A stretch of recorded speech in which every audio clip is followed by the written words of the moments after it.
Hi, ഇന്ന് ഞാനൊരു special കറിയാണ് കേട്ടോ ഉണ്ടാക്കണത്. അമ്മായി കൂട്ടാൻ. ഇത് നമ്മുടെ സദ്യയൊക്കെ ബാക്കി വരുമ്പോൾ പഴയ കാലത്ത് ഫ്രിഡ്ജൊന്നും ഇല്ലല്ലോ. അപ്പോൾ അവരിത് എങ്ങനെയാണ് ഉപയോഗിച്ചിരുന്നത്? ഒരു പഴയ കാല റെസിപ്പിയാണ്. നല്ല യൂസ്ഫുൾ ആയിട്ടുള്ള റെസിപ്പിയാണ് കേട്ടോ. അപ്പോൾ പണ്ട് ഫ്രിഡ്ജിലൊന്നും വെക്കാതെ പഴയ സദ്യ വട്ട എങ്ങനെയാണ് ഉപയോഗിച്ചിരിക്കുന്നത് നമുക്ക് നോക്കാൻ വരും. അപ്പോൾ അതിന് വേണ്ടി ഞാൻ ബാക്കി വന്ന അവിയൽ, കുറച്ച് എലിശ്ശേരി, പിന്നെ ഓലൻ, പിന്നെ നമ്മളെടുത്തത് കായും പയറും കൂടി മെഴുക്ക് വരട്ടി ഉണ്ടായിരുന്നു കേട്ടോ ബാക്കി. അപ്പോൾ അതെടുത്തു. പിന്നെ കുറച്ച് ബാക്കി വന്ന സാമ്പാറൊക്കെ കുറച്ച് പുളിച്ചു തുടങ്ങിയ സാമ്പാറാണ് അതിന് കൂടുതൽ ടേസ്റ്റ് എന്നാണ് പറയണത്. അപ്പോൾ ഇതിന് ഇത്ര അളവൊന്നുമില്ല കേട്ടോ. എന്ത് കറിയാണോ ഏതാണോ ബാക്കി വരുന്നത് അതെല്ലാം കൂടെ മിക്സ് ചെയ്തിട്ട് ഉണ്ടാക്കി കുറുക്കി വറ്റിച്ചെടുക്കണ ഒരു കറിയാണ്. അപ്പോൾ ഇത് ഓരോ പ്രാവശ്യം ഉണ്ടാക്കുമ്പോൾ വേറെ വേറെ ടേസ്റ്റാണ് ഉണ്ടാവുക. ഓരോ വീട്ടിലുണ്ടാക്കുമ്പോഴും ഇതിൻ്റെ ടേസ്റ്റ് വേറെയാണ്. പക്ഷെ നല്ല രസമാണ് കേട്ടോ ഇത് കഴിക്കാൻ. അപ്പോൾ ഒന്ന് ട്രൈ ചെയ്ത് നോക്കൂ. അപ്പോൾ അതിന് വേണ്ടി ചീഞ്ചട്ടിയിൽ കുറച്ച് വെളിച്ചെണ്ണ ഒഴിച്ചു കൊടുത്തു. പിന്നെ മുളകും കറിവേപ്പിലയും കൂടി ഇട്ടിട്ടുണ്ട് കേട്ടോ. പിന്നെ കുറച്ച് കടുകും ചേർത്തി കൊടുത്തിട്ടുണ്ട് കേട്ടോ. അതൊന്ന് പൊട്ടി വന്നപ്പോൾ ഞാൻ അവിയൽ ചേർത്തി കൊടുത്തു. ഇതിനിങ്ങനെ ഓർഡറൊന്നുമില്ല. അപ്പോൾ നമ്മുടെ കയ്യിൽ എന്ത് പച്ചക്കറിയാണോ എന്ത് കൂട്ടാനാണോ ബാക്കി വരുന്നത് അത് നമുക്ക് അതിലേക്ക് ഇട്ട് കൊടുക്കുക എന്നുള്ളതാണ്. കാളൻ മാത്രം ഇതിൽ യൂസ് ചെയ്യില്ല കേട്ടോ. കാളൻ എന്താ വെച്ചാൽ ഓൾറെഡി അത് പുറത്ത് വെച്ചാലും കേടുവരില്ലല്ലോ. അത് കാരണം ആയിരിക്കും കാളൻ ഇതിൽ ഉപയോഗിക്കണം കണ്ടിട്ടില്ല. ബാക്കി എന്ത് കറിയാണോ നമുക്ക് ബാക്കി വരുന്നത് അതെല്ലാം കൂടി നമ്മുടെ അടുപ്പത്ത് പണ്ടാണെന്ന് വെച്ചാൽ വലിയ ചട്ടിയിൽ കലത്തിൽ അല്ലെങ്കിൽ ഉരുളിയിൽ കനലിലിങ്ങനെ അടുപ്പത്ത് വെക്കും. തണുത്ത പപ്പടം ബാക്കി വരുമല്ലോ, അതും കൂടി ഇതിലേക്ക് ചേർത്ത് കൊടുക്കും. അങ്ങനെയാണ് കേട്ടോ ഈ കറി ഉണ്ടാക്കുക. ഒരു പ്രത്യേക ടേസ്റ്റുള്ള കറിയാണ് ഇത്. പ്രത്യേകിച്ച് ഞാൻ പറയാമെന്ന് പറഞ്ഞാൽ നിങ്ങളിത് എത്ര ആൾ ഉണ്ടാക്കാറുണ്ട് കഴിക്കുന്നൊന്നും എനിക്കറിയില്ല. പപ്പടം ഇല്ലാത്ത കാരണം ഞാൻ പപ്പടം ചേർക്കണില്ല കേട്ടോ. ഇതെൻ്റെ അച്ഛൻ്റെ വീട്ടിലുണ്ടാക്കുന്ന അച്ഛമ്മയുടെ ഒരു സ്പെഷ്യൽ റെസിപ്പിയാണ് കേട്ടോ.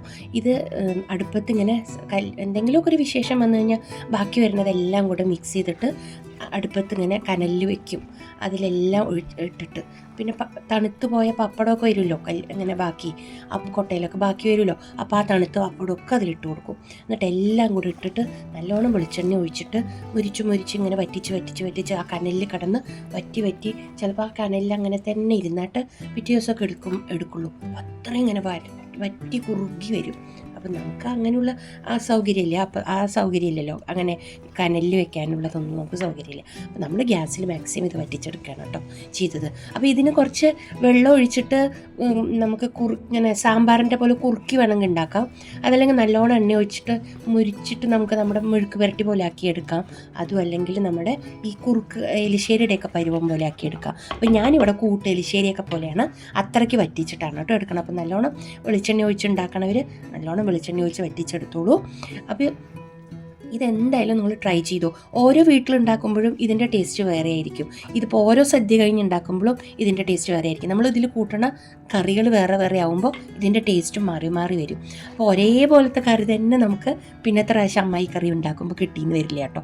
പക്ഷെ ഭയങ്കര ടേസ്റ്റാണ് ഈ കറി. നല്ല സാമ്പാറും ചോറും ഈ കറി മാത്രം മതി നമുക്ക് ഊണ് കഴിക്കാൻ.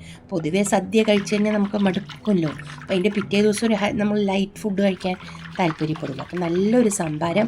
അപ്പം ഞാൻ ഇവിടെ സംഭാരം ഉണ്ടാക്കാൻ വേണ്ടി മോരൊന്ന് കടകോലുകൊണ്ട് ഉടച്ചെടുക്കുന്നുണ്ട്. ഇതിൽ ഞാൻ വെറും പച്ചമുളകും കറിവേപ്പിലയും ഉപ്പും മാത്രമേ ഇട്ടിട്ടുള്ളൂ കേട്ടോ. അങ്ങനെ ഒരു സംഭാരം മാത്രമേ ഇതിന് ആവശ്യമുള്ളൂ ശരിക്കും. ആ സംഭാരം നമ്മുടെ ഈ അമ്മായി കറിയും കൂടിയിട്ട് ഒന്ന് കഴിച്ചു നോക്കൂ കേട്ടോ. എന്നിട്ട് പറയൂ. അപ്പോൾ ഈ വിഷുവിന് സദ്യ ബാക്കി വന്ന ഫ്രിഡ്ജിൽ കയറ്റണയിൽ നിന്ന് കുറച്ചെടുത്ത് മാറ്റി ഇതുപോലെ ഒന്ന് ചെയ്തു നോക്കൂ. നമ്മുടെ ഫ്രിഡ്ജിലെ സ്ഥലവും ലാഭവും, നമുക്ക് പെട്ടെന്ന് തന്നെ ഈ കറികളെല്ലാം തീർക്കാനും പറ്റും. അപ്പോൾ നല്ല ടേസ്റ്റുള്ള ഇതുപോലെ നിങ്ങൾ ഉണ്ടാക്കാറുണ്ടെങ്കിൽ എന്തായാലും കമൻറ്റ് ചെയ്യൂ. അല്ലെങ്കിൽ ഇതെന്തായാലും ഒന്ന് ട്രൈ ചെയ്തു. അപ്പോൾ ഞാൻ ഇതിൻ്റെ പുറത്ത് കുറച്ചുകൂടി പച്ച വെളിച്ചെണ്ണ ഒഴിച്ചു കൊടുത്തു. ഇനി കുറച്ച് കറിവേപ്പിലയും കൂടി ഇട്ട് കൊടുക്കുന്നുണ്ട്. ഒരു പ്രത്യേക മണമാണ് ഇതിന്. നല്ലൊരു കറിയാണ് കേട്ടോ. മിസ് ചെയ്യരുത്, എന്തായാലും ട്രൈ ചെയ്തോളൂ കേട്ടുള്ളൂ. അപ്പോൾ ലൈക്ക് ചെയ്യാനും ഷെയർ ചെയ്യാനും സബ്സ്ക്രൈബ് ചെയ്യാനൊന്നും മറക്കരുത് കേട്ടുള്ളൂ. നമുക്ക് നല്ല വീഡിയോസൊക്കെ ആയിട്ട് ഇതുപോലെ പഴയകാല വിഭവങ്ങളൊക്കെ ആയിട്ട് വീണ്ടും വരാം കേട്ടുള്ളൂ. Okay, by.